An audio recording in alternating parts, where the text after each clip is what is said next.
Good evening, everyone. Thank you for coming to City Opera and the National Writer Series event, An Evening with David Ebershoff.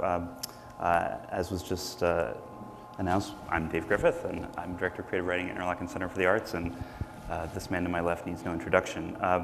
One of the things that we worked out is that I'm going to be Dave for this evening, and he's David. And we're gonna run with that. We're going to have a conversation for a little bit, and then we'll have David read for a little bit, and then we'll open up to your questions.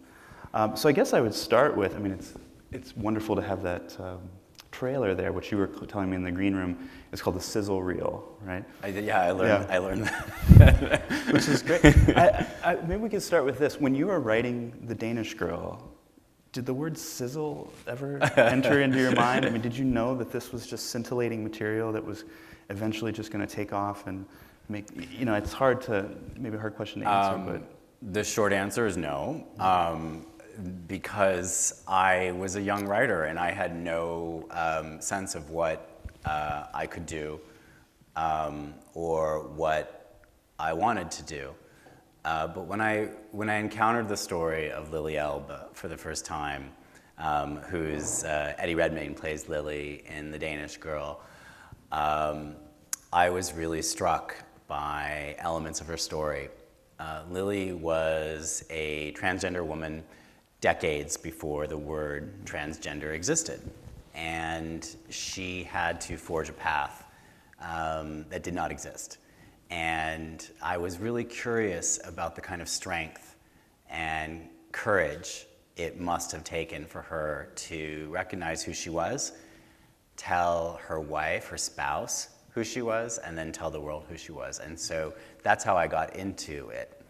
I did wonder, would anyone want to read this? Is it a story that others might find compelling? And then I somehow managed to give myself a piece of good advice that I give my students to this day, which is write the book you want to read. And I said, even if no one else wants to read this, I would want to read it. I would want to tell it. And so I plunged into it, having no idea what would happen. I really didn't even think it would get published. I was that uncertain, not because of the subject matter. I just really didn't know what was ahead for me. Bill told that story of being in the car with him, and it makes, in that story, in his rendering from today, it makes me sound very self-confident, but I was full of doubts about my ability to make a living as a writer and to be a writer and to tell the stories that I wanted to tell. I didn't know if there was a world for the stories that I wanted to tell. Right, and so when you started working on the book, I believe this was in the late 90s. I think you said 1996 was the first time that you traveled to do research? Yeah, the first time I went to Denmark was 1997. And I knew I needed to go there for the story. Denmark plays, it's not just the setting, but it really informs where they come from and the cultural context that Lili came out of. And at the time, I didn't tell anyone I was working on this book. No one in the world knew what I was thinking about. And I was working full time, and I saved up some money, and I saved up my vacation time, and I told my boss I was going to Denmark on vacation for 2 weeks, and he said, "Why there?" And I didn't know what to say, and I said, "I'm looking for a friend." And and that's what I was doing in many ways. And although I had never thought of it in those terms, and I got to Copenhagen, and one of the first places I went was a place called the Royal Academy of Art, which is an old art school. It's been there a couple hundred years. You maybe could tell in the trailer that these two characters are artists, and this is where they studied art, where they met, where they fell in love at the beginning of the 20th century. And the buildings still are very much as they are from their time today, or in the 90s. So I went there. I wanted to be where they had been. I wanted to sit in the classrooms they had sat in. I wanted to stand in the studios where they had painted and seen how the light falls, the light that they had worked in. That all these details are really important to me to kind of understand what a character comes out of. And it was on that trip that I first began to think perhaps I could write this story. I wanted to pick up on something you said a minute ago, and you had said this, I think, yesterday too, that you were looking for a friend. Yeah. And you had, last night at the fundraiser, talked about, very movingly, because it matches up very much with my own experience with libraries as a young boy, going to the library every day, reading voraciously. But for you, you had said that you were, at that moment, 12 or 13, beginning to think that perhaps you were gay, and you were devouring books, finding any books that you could by gay authors that had gay characters, and looking for connection, I suppose. Yeah. If that's not putting words in your mouth. No, that's absolutely right. When I was about 13 or 14, I think it was 14 at the time, it was when I realized I was gay, and this was in the 80s in Southern California, and I didn't know any gay people. I didn't know how to know gay people or anything, and this was also a time when gay life, as depicted in the media, was not a positive story, and it wasn't something that a young gay person really looked forward to. It was a story of gay people being denigrated in the media, and obviously AIDS was part of the story, so there was a devastating element to it. And I withdrew socially, as many young people do when they're struggling through some central internal crisis. And for one summer, I went to the library, the Pasadena Public Library, every single day. I rode my bicycle there and read every book that I could find by a gay author that had a gay subject or a gay character or gay themes in some way. And like, literally like a bookworm, just like chomped my way through these texts and saw different versions of lives that began to show me something that I wasn't seeing anywhere else, and began to tell me some things about myself. The other thing that it told me about myself is that the effect that these books were having on me, I wanted to have that effect on other people. And I wanted to see if I could try. And so it was then that I really started putting my pen to paper and started telling stories that were maybe about myself, maybe not, and just really trying to shape some kind of experience or ideas through narrative. And so it does connect to this idea of looking for a friend, because that summer I found friends in books. And I found friends in characters who were not real, but were realer to me than anyone else at that moment, or what I needed. Or what you were seeing in the media, which are constructions, essentially. Yeah, they were definitely. Stereotypes. So writing a character like Lili, I know that there is material that you could draw from, letters and notes that she had made to form an autobiography, and of course that was source material for you. But then the decision to write a novel, well, maybe it wasn't a decision, maybe you could talk about that if you had ever. Sure. But the decision to write that as a novel, not as a biography, and inhabit her perspective and her point of view. Could you talk about any of the obstacles or the difficulties that you walked into the writing process with? Or maybe you didn't, I don't know. Maybe. Yes, I did. For me, I love fiction that takes us inside a character's heart. I think it's one reason why we turn to fiction, is to know a character maybe as well as we know ourselves, or in some cases even better than we know ourselves. Know a character more intimately than we can know maybe even the people in our lives. This is what fiction can offer us, and it's one of its most rewarding aspects. And so what I wanted to do is somehow render the experience of Lili. I felt that she was a footnote in history, if even that, when I first encountered her. Certainly some activists and academics knew of her, but she wasn't widely known, and I don't think I hadn't seen anything that had really tried to ponder this question of who was she? What was it like to be her? What was her internal life like? What she did right at the end of her life didn't answer those questions in a satisfying way for me. And so I felt that fiction was a place that I could go in and begin to answer those questions. Now, that sounds incredibly presumptuous of me. Well, writers can be presumptuous. But one of the reasons why I felt that that was possible and I wanted to do it was because we had a really interesting body of evidence about her life that is quite unusual. And what I'm talking about are paintings. And her wife painted her many, many times, over and over. These paintings exist. And in many ways, this is how Lili entered the world, through these paintings. And they render her as she wanted to be seen. They were statements of who she wanted to be, and they were, her spouse was helping her present herself to the world.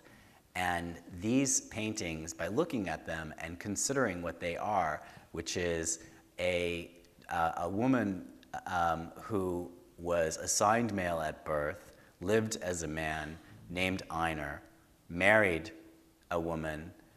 That woman thought her spouse was her husband, named Einar, and then something changed. And these paintings show this, and they show the intimacy that must have existed between these two people, and the love and the acceptance. To do an oil portrait of somebody would take hours, days, weeks, months. Lili posing and saying, this is who I am. This is who I want to be. This is how I want the world to see me. And in the case of Gerda, as she's called in the movie, she's saying, I see you, and I accept you, and I love you, and I want the world to see you as you want to be seen. So these paintings illuminated so much about their relationship, and yet they're not words. And I felt there was a quality to the paintings that I could try to bring into the novel and bring into their story and their relationship, and even in maybe the mood of the prose and the book itself. And so this is one reason why I felt fiction would allow that, and was a space that I could go into. And the last thing I want to say about this is, I recognized fairly early on that this is obviously this is a story about identity, and that I saw. But I recognized very early on that it was also a love story. And it was a story about acceptance. And it was a story with this fundamental question of, what do you do when the person you love changes? Everybody is changing. Everybody is evolving. Every relationship evolves. Every person within a relationship will evolve. Those two people will evolve together, but in different ways. There are many variations of this. But this question of what do you do when there's a fundamental change? Does love have limits? Is there a point at which you stop loving somebody? Is there one change that's one change too many? These are big questions that open up a lot for me. They opened a lot for me to write The Danish Girl. And I felt that the way to do that was through fiction. I didn't find the satisfactory answers. Not that what exists isn't important, and it is. It was important to me, and it's important to anyone who wants to know about Lili. But there was something else. And then maybe I can say one more thing on this. And it has to do with an email I got from a transgender woman from Europe. And she wrote me saying what the book and then the movie meant to her, and that she felt that the way Lili had expressed herself at the end of her life, what sort of denied her own complexity, and that she sometimes acted somewhat girlishly or like an adolescent as she tested out her new identity. And this makes sense, but also this woman who was writing me felt that kind of what we had from the historical record did not reflect the complexity that she must have had in order to go down this path to do something that had never been done. And she felt that in the letter, in this email, that the book and that this characterization of Lili kind of gave her back the complexity. And I was incredibly moved by this email because that was one of my primary goals. Thank you. It reminds me a lot of, I'm thinking about art history now, and there's a famous portrait that Picasso attempted to paint of Gertrude Stein, the poet Gertrude Stein. Mm-hmm. It's a very strange portrait because he felt that he couldn't capture her. Right. And her face is very kind of pancaked and just it's a very strange portrait. And I'm wondering about the ways in which you've taken source material and then created a portrait from that. As you're saying, portraiture is an act of interpretation. I'm not painting exactly what's there. Yeah. I'm painting, in some cases, how that person wants to be seen. Yeah. As you're saying. Yeah. Well, that's what artists do. We render. That's what writers do. Painters, sculptors, poets. And what we love about Monet's haystacks isn't because they are literal representation of haystacks. What we love is the rendering of the haystacks, the way of seeing the haystacks, the variations of way of seeing the haystacks. Monet shows us in those haystacks that one artist doesn't see the same thing the same way. It depends on the day, the time, and what he's thinking and what he's experienced. And this is what artists do. They create a new reality. They see something that doesn't yet exist, and they bring it to life. And so this was an incredibly important idea in terms of like thinking about Lili. One really interesting fact about her life is when she lived as Einar Wegener, she had, as Einar, a very successful career as a painter. And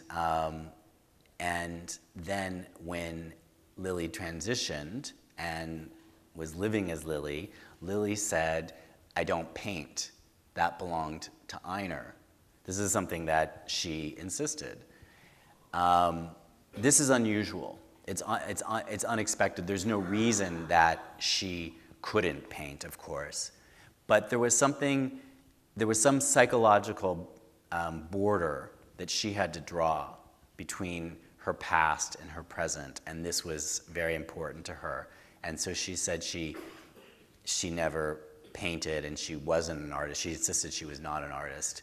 This is a case of where I think the lady doth protest too much, because I feel like she was an artist and her greatest creation was herself. Yeah, I'm wondering about this idea of rendering and the way that this is what artists do. And now that we're on art history, to stay one more question on that. I ran across the other day this wonderful quote by Degas, where Degas was talking about, artists don't just represent the thing itself, right? But and tell us what to see, but how to see. And I thought maybe if you could speak to the importance, maybe to other people that you've talked to, about how the Danish Girl might teach us how to see people who are in these difficult, life-altering, forks in the road. Yeah.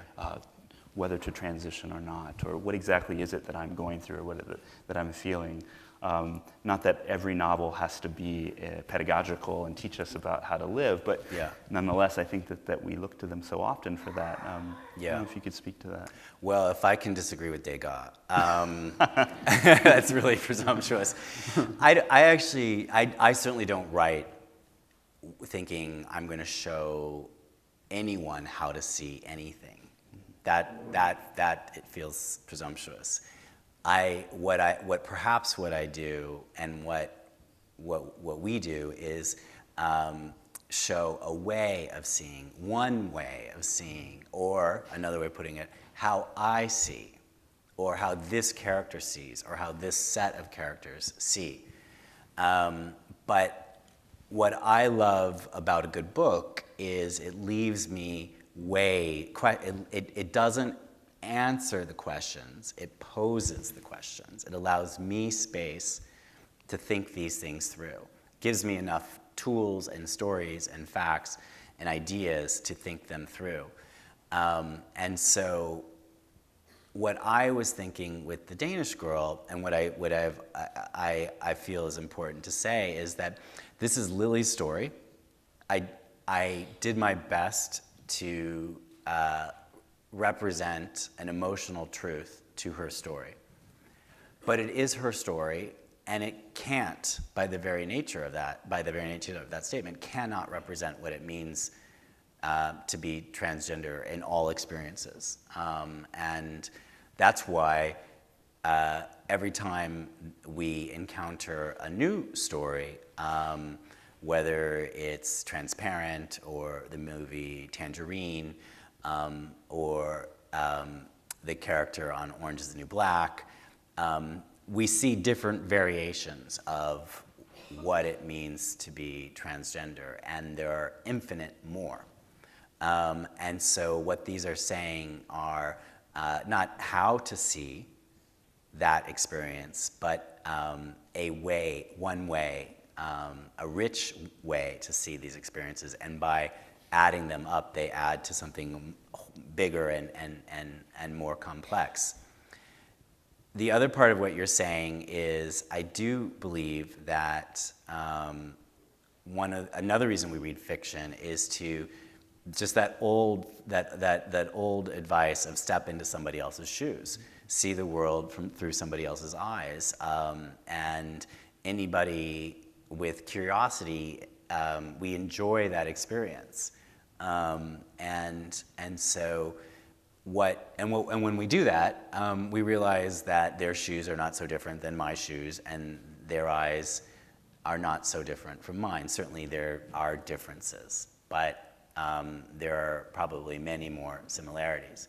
And so with the Danish Girl and a character like Lili, what I perhaps hope, but I didn't think this when I was writing it, and I'll tell you why in a second, but perhaps people can go on her journey and understand why she wanted to transition, why she needed to transition, and why she was not herself until she became herself.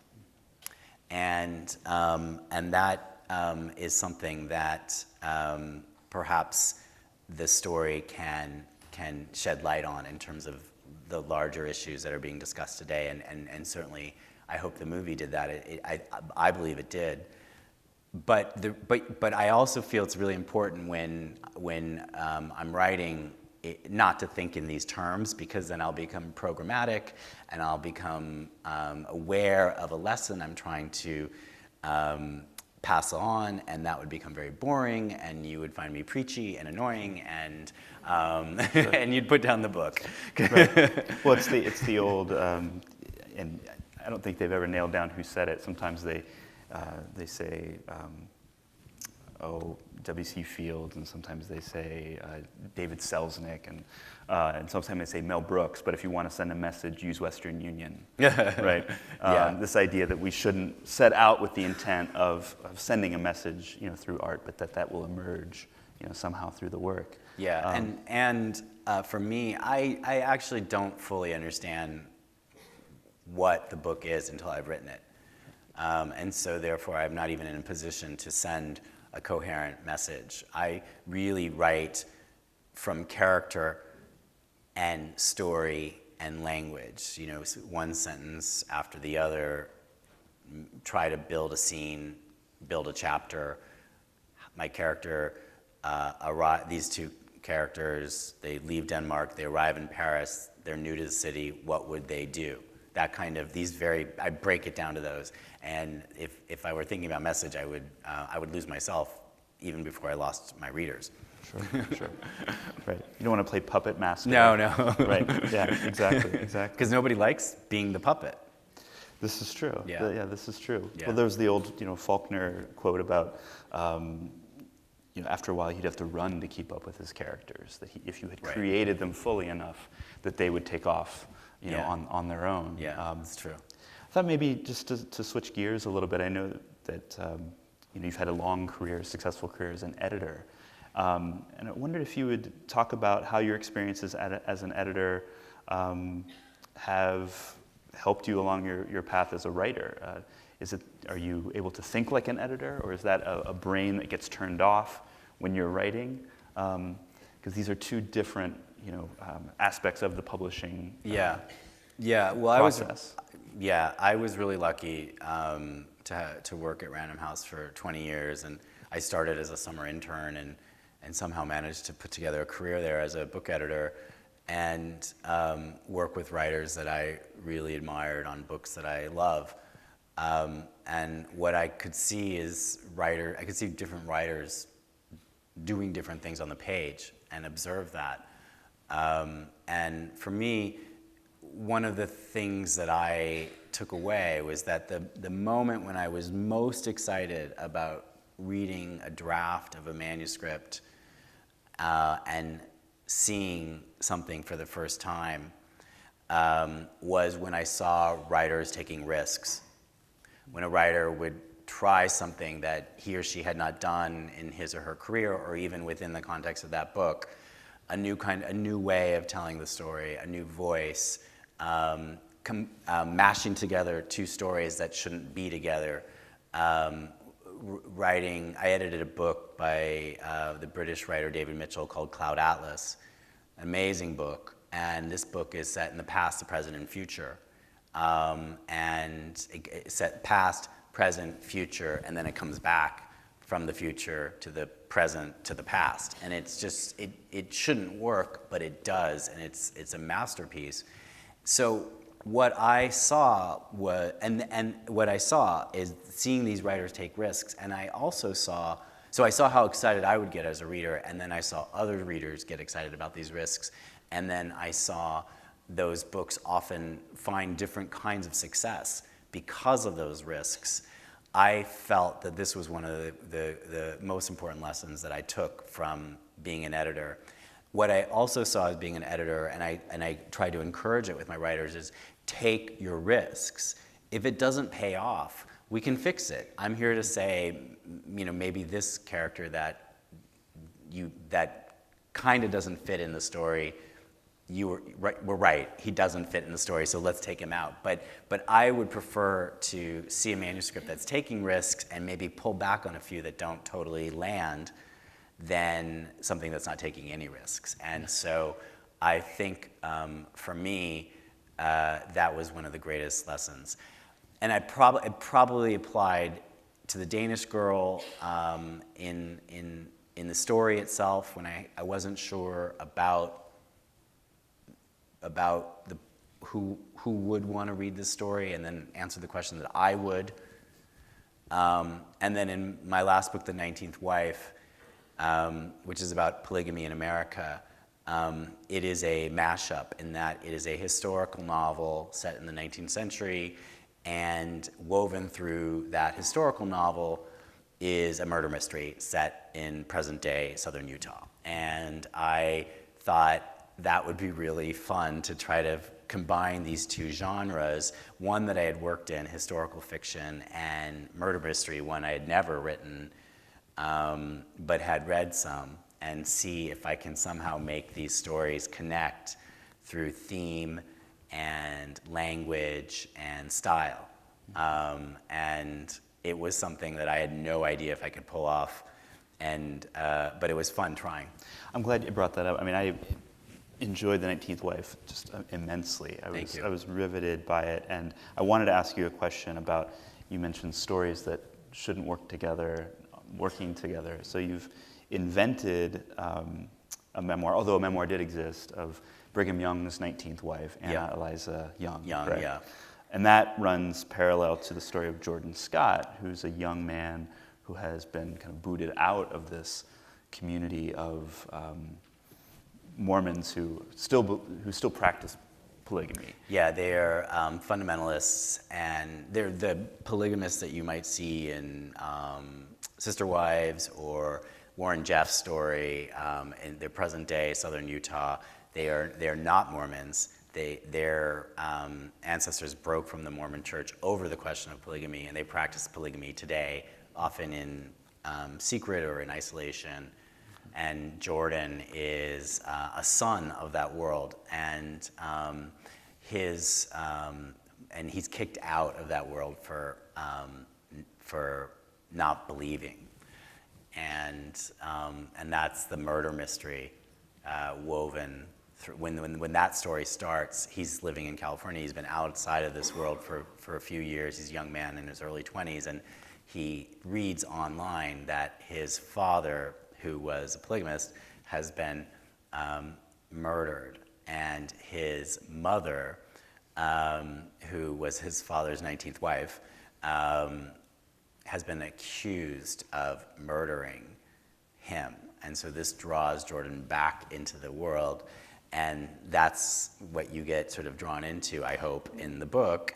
And just as you kind of get settled into this story, you turn the page, and you are in 19th century America, and you're reading about a whole different set of people in a different part of the country and a different style. And the reader has to sort of figure out how these go together. And what I had to do is figure out how to not just lay them together side by side because they're both about polygamy, but actually have their plots intersect. And there is an act of faith when you write fiction, because I didn't know how they were going to intersect, but I was just writing toward I saw it sort of like at 75, 80% into the book, pieces of the two stories would begin to ping off of each other and allow the reader to see how the two plots twist together. And I envisioned this happening, although I had no idea how it was going to happen. And I just really hoped that I could pull it off. And then when I got there, then as you said with Faulkner, the characters kind of told me what was happening and how that would go together. It's a fascinating novel. I mean, you begin with, and we were talking about this in the green room before, you begin with 3 epigraphs, which already I know. I loved it. I mean, okay. The more epigraphs, the better, as far as I'm concerned. Moby Dick has 10 pages. Pages. But you start with this quote from St. Augustine, which is, "Faith is to believe what you do not see. The reward of this faith is to see what you believe." And then the next quote is from Arthur Conan Doyle, talking about the science of deduction and Sherlock Holmes. Yeah. And it really put me in a couple different headspaces. One was, there's a Russian theorist, this guy named Todorov, who wrote a lot of books about literary theory, and one of the things he said is that the detective novel is really fascinating because you have 2 stories. You have the story of the crime, and then you have the story of the detection, going after the killer. And in this case, Jordan Scott, who's the detective. He's the amateur detective, right? Yeah.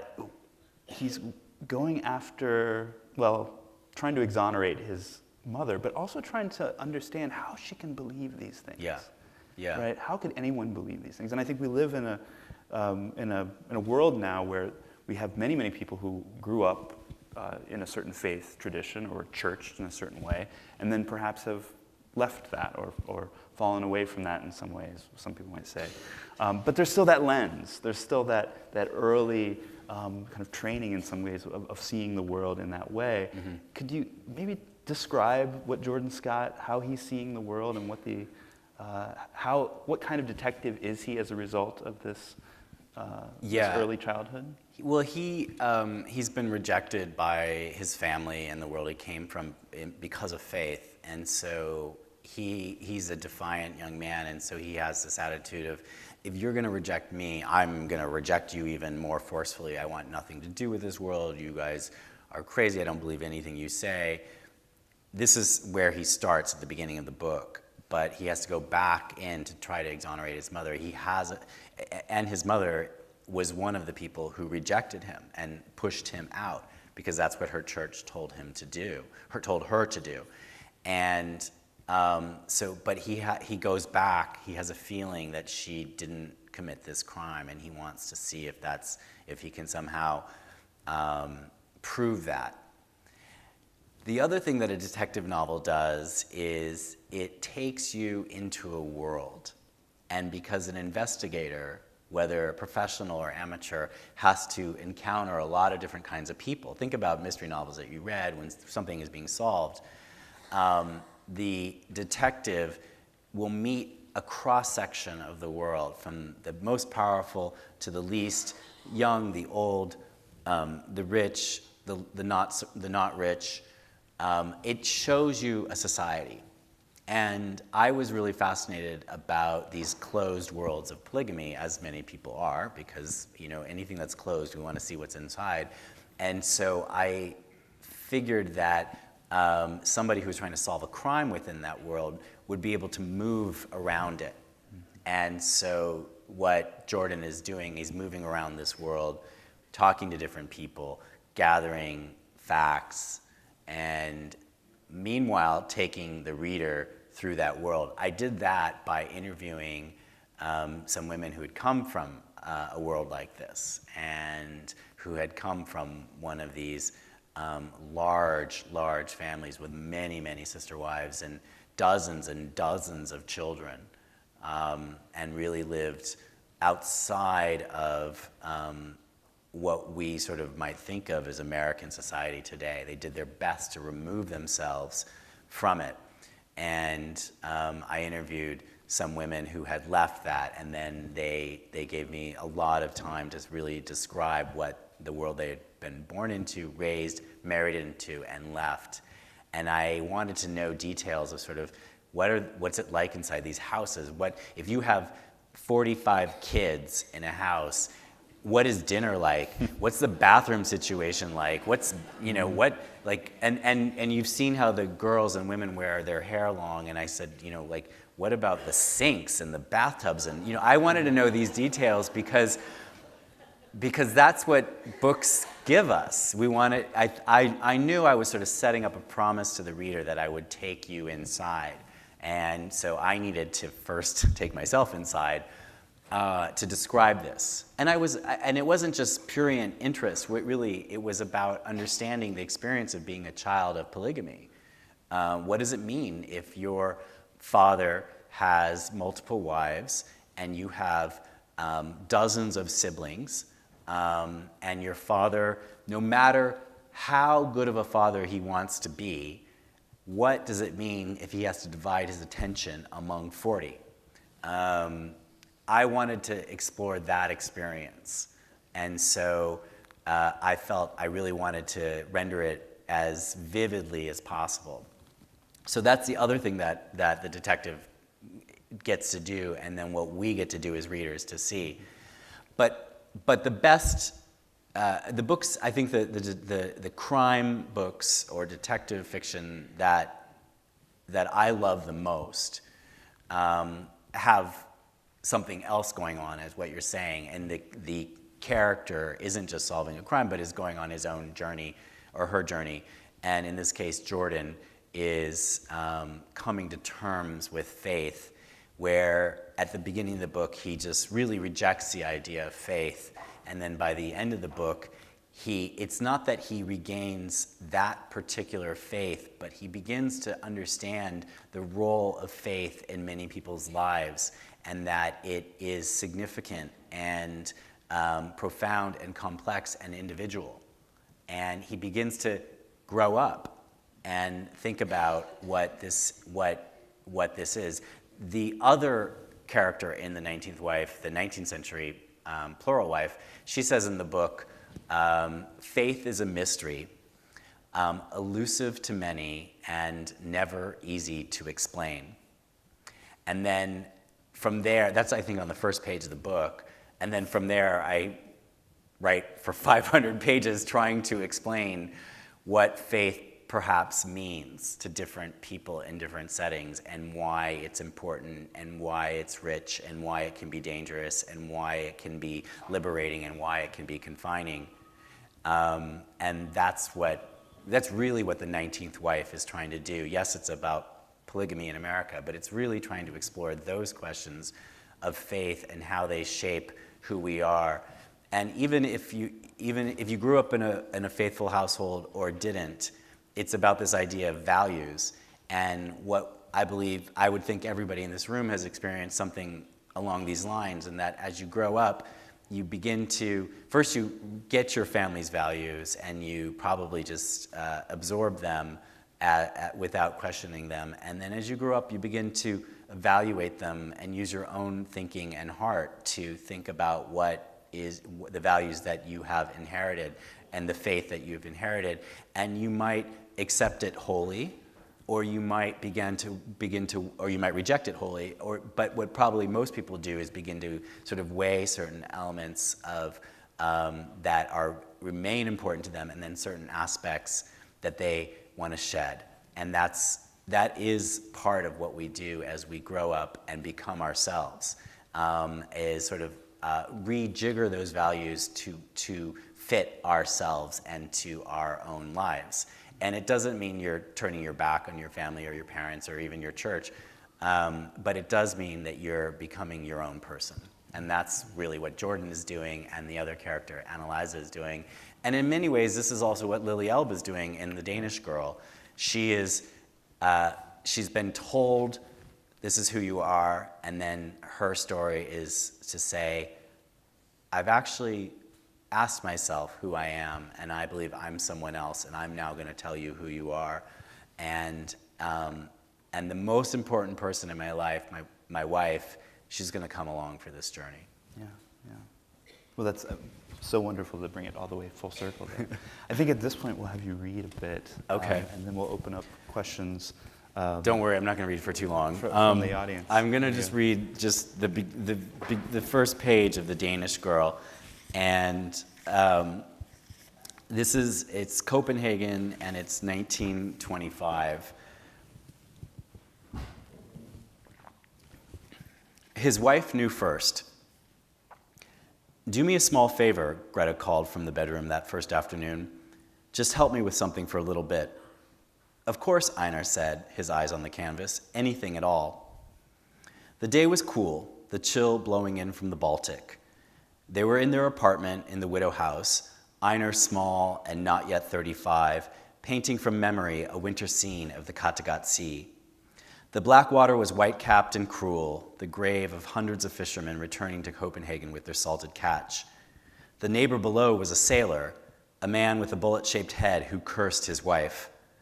When Einar painted the gray curl of each wave, he imagined the sailor drowning, a desperate hand raised, his potato vodka voice still calling his wife a port whore. It was how Einar knew just how dark to mix his paints, gray enough to swallow a man like that, to fold over like batter his sinking growl. I'll be out in a minute, said Greta, younger than her husband and handsome with a wide, flat face. Then we can start. In this way as well, Einar was different from his wife. He painted the land and the sea, small rectangles lit by June's angled light or dimmed by the dull January sun. Greta painted portraits, often to full scale, of mildly important people with pink lips and shine in the grain of their hair. Today was to have been Anna Fonsmark, mezzo-soprano from the Royal Danish Opera. Managing directors and industry titans commissioned Greta to paint portraits that hung in offices above a filing cabinet or along a corridor nicked by a worker's cart. Greta appeared in the doorframe. You sure you won't mind stopping for a bit to help me out, she said, her hair pulled back. I wouldn't have asked if it weren't important. It's just that Anna's canceled again. So would you mind trying on her stockings, Greta asked, and her shoes? Thank you very much. Thanks, Dave. Thank you. Oh, there you are. So now we'll open it up for questions from the audience. And I think there are people with mics circulating in the balcony also at the back. And don't be shy. Yes. Hello. Hi. You wrote Danish Girl in the year 2000. Could you write it today, and would it be any different? That's a good question. It was as I said, it was my first book. It came out in 2000. The world is different. When I made that trip to Copenhagen that I was describing, and I went to the Royal Academy that I was telling you about, that was in 1997. And to put it sort of in context, the year before, in 1996, Congress had passed DOMA, and that was the political environment for gay Americans at the time. Transgender rights were even further removed from the political conversation, and how people were thinking about equal rights for LGBT people was very different than it is today. I made that trip, I went to that building, then fast forward to 2015, about 13 months ago, I was back in that very same building that I was describing, and this is the same building where they had been when they were young artists. But in this moment, it was a different context, and I was with the film crew for the Danish Girl, and lots of guys running around with equipment, and there were cables and lights, and the producers, the screenwriter, the director, movie stars, and everyone was there to tell the story of Lili Elbe. And I had felt so alone when I made that first journey, and now all these people were working to tell the story. And so that was a sort of a sign of progress, of what had changed. Another really amazing piece of it that had changed was when we were on set, the American ambassador to Denmark came to visit to pay his respects to the production, to tell us how important he felt the story was. If we needed any help, the embassy was there. This in and of itself, I found remarkable, that the American government was recognizing this story and validating it, and the ambassador had made this effort to express that in person. The other thing that I couldn't really wrap my mind around was that our ambassador in Copenhagen lives in the ambassador's residence with his husband. The world has changed. But it hasn't changed enough. Yes, the world has changed. And it's important to note that progress while also noting how much there is left to achieve and what transgender individuals continue to face today. It's really, one of the things that's really moving about the movie is Lili's struggle to find medical care, adequate, empathetic medical care, is not all that different from what a lot of transgender individuals experience today. This is sort of what I wanted to say before directly answering your question, if you will. Which I actually can't fully answer, this idea of what book would I write today versus what I wrote then. It would be a different book because I'm the same person, but I'm a different person. I am the same writer, but I'm a different writer. And I would think about it from the way I think of stories today versus what I thought then. How it would be different, I probably can't fully articulate. The other piece of it certainly would be the political aspect. And I fear that if I were to write it today, I might have burdened myself with this idea of message and representation, which is so important, but can sink a work of art. as I was saying earlier.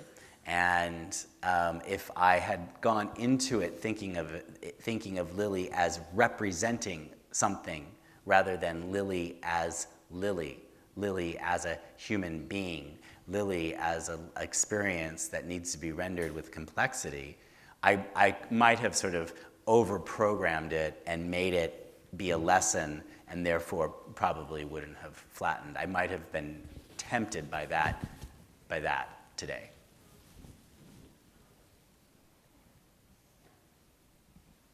David, you are a gift, so thank you for sharing your gift with us. Thank you. I have 100 questions, but I want to ask 2. Okay. If that's okay. One is, I wonder if you could tell us a little bit about what you're working on now. And secondly, when you unwind and you take time to read, Okay. so what genre, what author, how do you spend your time reading? Okay. I'm the annoying writer who doesn't talk about the work that he or she's working on. I am working on a novel. I'm closing in on finishing it. It's due later this summer. So I apologize for being very coy on that subject matter, but I once heard somebody say that talking about a book while it's being written is letting out a breath and then trying to breathe that breath again, and you just can't. And so I sort of feel that way. So it's sorry that I can't, thank you for asking, but I can't totally answer it. And then what I'm reading, well, for many years as a book editor, I read at a pace that I never thought was physically possible. Because so many manuscripts would come in and we would read very, very quickly a lot of books. For me, I read equally between fiction and nonfiction. I edited a lot of nonfiction. Obviously, I love fiction. And so I move between the two. I will tell you what I'm reading right now. I'm just finishing a new book by Julia Glass, who has written many wonderful novels, but her first novel is called 3 Junes, and it won the National Book Award. And this is a new book that she just finished. It'll come out probably next year. And it's a wonderful book, and one of the reasons that it's really resonating with me is it's about a writer and an artist who has died, and it's about the people who are left behind and how art and writing and storytelling have affected them. And if you like books that raise these questions about what stories can do and what art can do, it really beautifully does that. It currently doesn't have a title, so I can't give you that. She's working on the title. And in fact, I told her an email, I sent her an email this morning saying, you have to come up with a really good title, a title as good as this book. So stay tuned.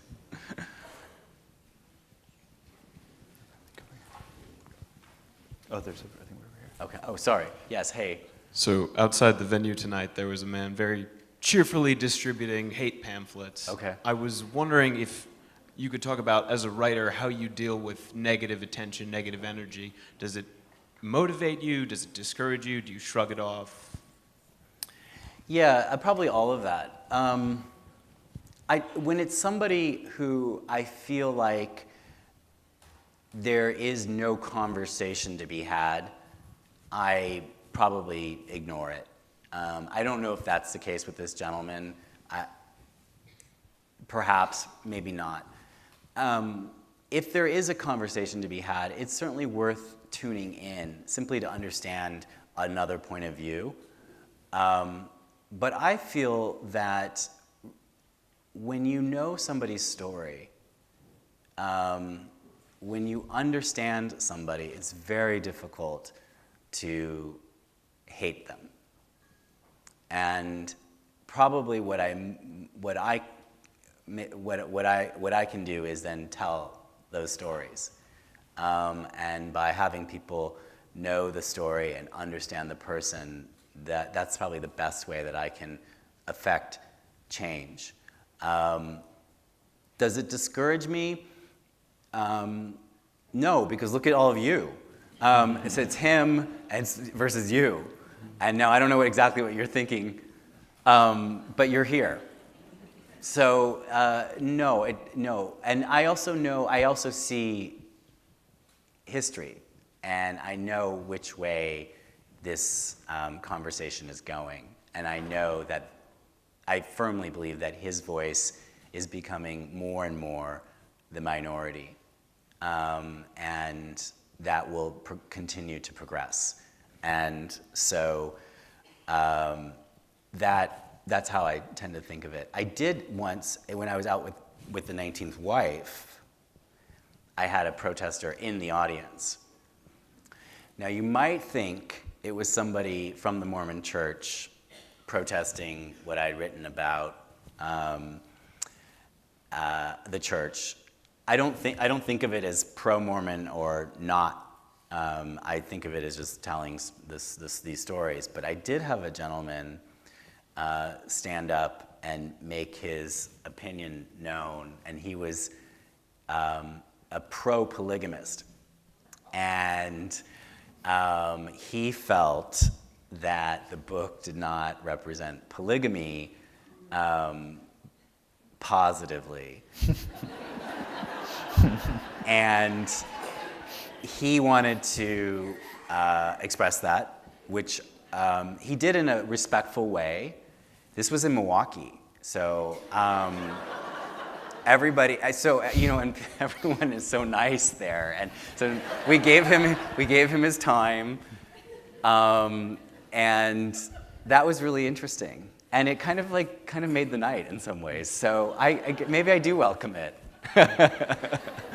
Yeah. Famous Milwaukee polygamist. Yeah, exactly, right? Their legion. I thought, where did he come from? Yeah. Other questions? Yeah. We have There was one over here. Yeah. Hi, we're here, 3 members of our book club. Great. And we read The Danish Girl, and we like to say we're the worst book club in the world because we don't always finish the books and we don't always get together. But between the book and we went to see the movie at the State on Tuesday, and now we're here. Wow, thank you. And leading into this question, when you were speaking about your youth and going to the library and not feeling a connection or a place in the world, that just really struck me. I'm a mom, I have a 3-year-old son, and I just thought, look at how everybody needs to feel a place and to feel somewhere to go and to feel comfortable and to feel love. And I think how that connects to the Danish Girl that we all felt was Gerda. We loved her. We loved that character. We loved how much she loved Einar and then loved Lili. And so if there's a little more backstory about how you created that character, you're from Pasadena, but everything, with the teddy and the baby, spoiler alerts, all those things. It was just, we loved Greta, so we'd love to hear a little bit more about where she came from. First, before you give back the mic, question, does the book group have a name? Oh yeah, we're the Boom Club. The Boom Club. It was a typo. It's supposed to be Book Club. and K is right next to M. So we're the Boom Club. Yes.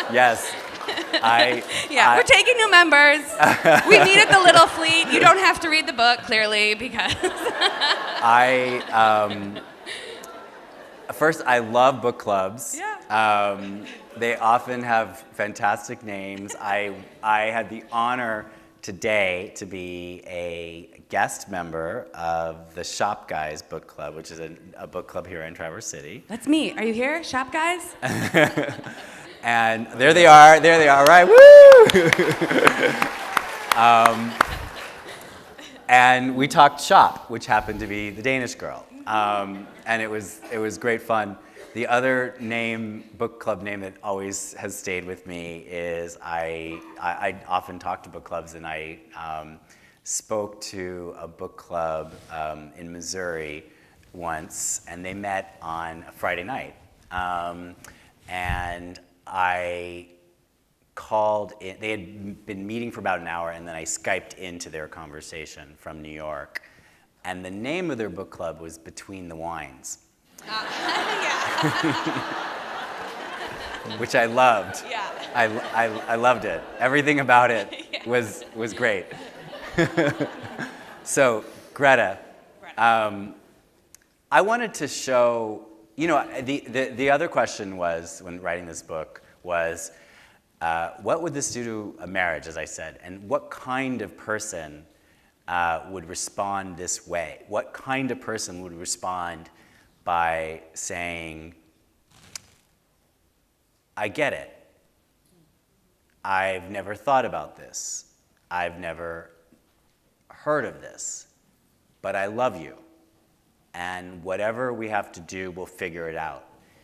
In this case, this might seem like an extreme example, but who hasn't had some similar conversation in a relationship where you face something, and if the relationship is strong, you say, I don't know what the future is going to hold, but together we can figure it out. That is what she faced, Greta. And I wanted to create that character. And so give her as much presence in the book as Lili, because I knew she had as much presence in the story. And so that was why I gave her such a rich backstory. She's somebody who, even before this story begins, didn't want the world to tell her what to do or who to be. She was a very independent-minded woman at a time when this was not encouraged. She was an artist, as I've talked about, and I began to understand that a woman who would be able to accept this change in her marriage and then go on that journey would have already been on a journey of her own. And that's what I wanted to show in that character.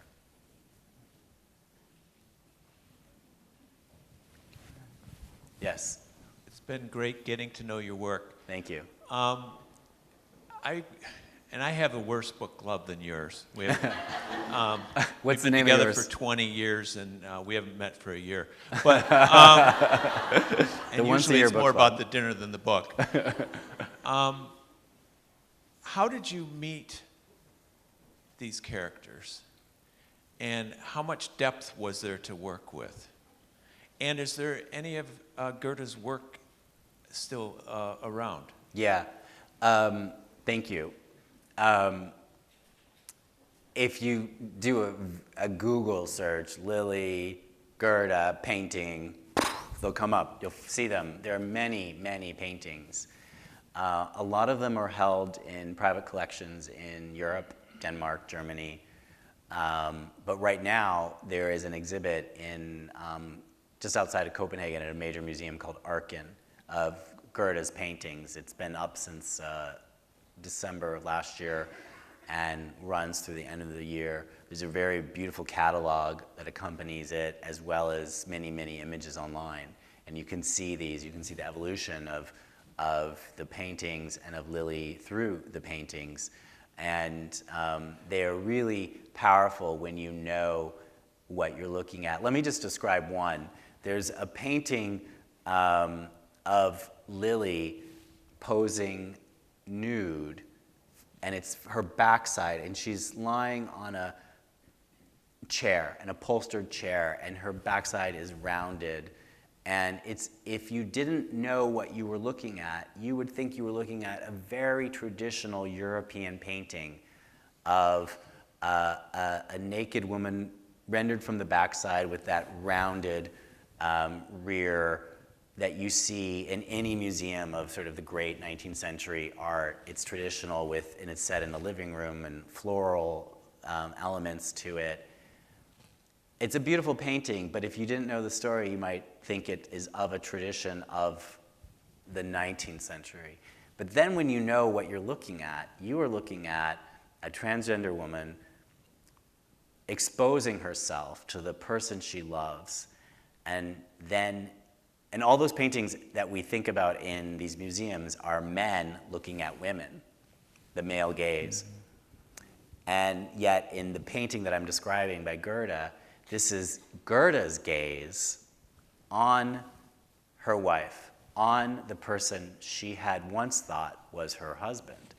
And when you understand the intimacy that was required and the love that was required to create that painting, at least for me, my imagination lit up. And this is one of the ways that I met these characters, was through these paintings. Lili also gave some interviews with the Danish press at the end of her life, and those are very important sources, as is a very important book called Man into Woman, which collects some of her writings and letters, and then other writings that was done about her by a friend of theirs and published first in Germany in 1933. This is important to me and is important to the story of Lili Elbe.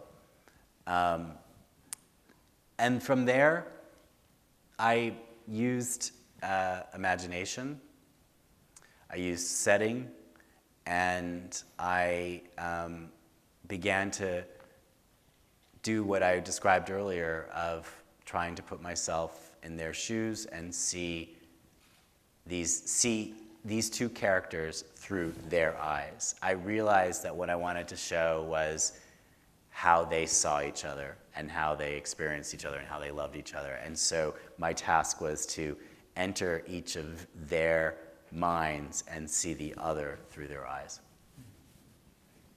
Thank you. Welcome to Traverse City, David. Thank you. We are so glad you're here. I'm so glad to be here. Okay. Can I give a Michigan shout out? Sure. My mom is from Michigan. She would be. Yeah, she grew up in Grosse Pointe, and when she was a teenager, she was a camp counselor at a camp in this area, and she was really excited that I was coming here. Wow. I've been told that if I said "Go Blue," the crowd.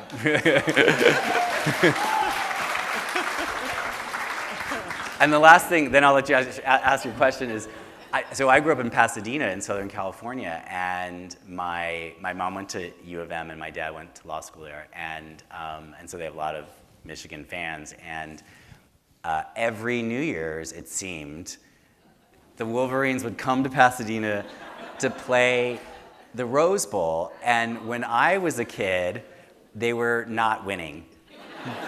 You might remember that streak. Oh, sorry. We've got some Spartans, right? Yeah.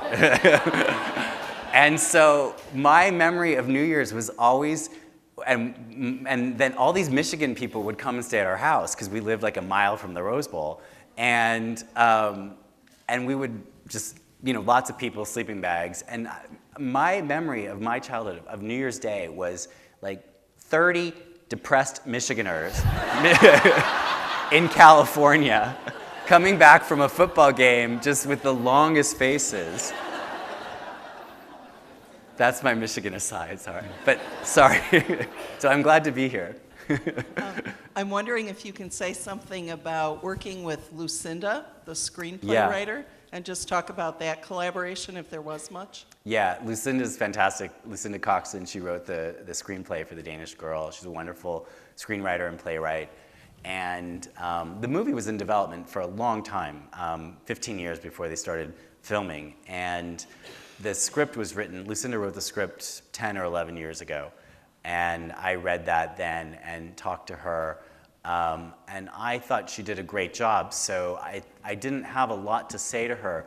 We met before she wrote the script, and I said something to her that I completely forgot that I had said, but in January we were on a panel together talking about the film, and she reminded me of what I had said to her maybe 12 years ago. And so I said to her, when you sell your house, you can't complain when the new owner redoes the kitchen. And I guess that was my sort of wisdom about passing the book along to her. And I believe it in the sense that I trusted the producer, Gail Mutrix, a wonderful, wonderful woman and film producer, and I trusted Lucinda that not only would they do their best, but they would do their best to bring in people who would do their best to tell the story. And I wanted to just trust these very talented, intelligent filmmakers to take the story forward. Would that mean things would change? Of course. Would that mean things would be cut? Of course. But that's what that is. And I really believed I believed in these people. And the reason I did believe in these people is that when we talked about Lili and what her life meant and why she is a pioneer and why she showed a kind of courage that was so notable and still is, we talked about her in the same terms, and I felt these are the right people to tell the story. Were you happy with the end product? Was I happy with the movie? Very. I think the acting is extraordinary. Eddie Redmayne gives a beautiful performance as Lili, sensitive. When I watch that film and see where it ends, I almost lose sight of where that character began. He inhabits Lili so fully that I truly see her there. And then Alicia Vikander gave such a deep performance as Gerda. And both were so well recognized for their work. So I was very, very happy with that. I also think it's a beautiful film to look at. It's painterly, and that's really appropriate for the subject matter. And that comes from the cinematographer, from the set design, from the costume designer, but also very importantly from Tom Hooper, the director. So, David, thank you so much. Oh. I have totally enjoyed these past 2 days, and so we're going to wrap this up. Okay. And David's going to sign books, and you can ask him questions then. But we're out of time, and I thank all of you for coming out today. Thank you so much. Thank you. Thank you.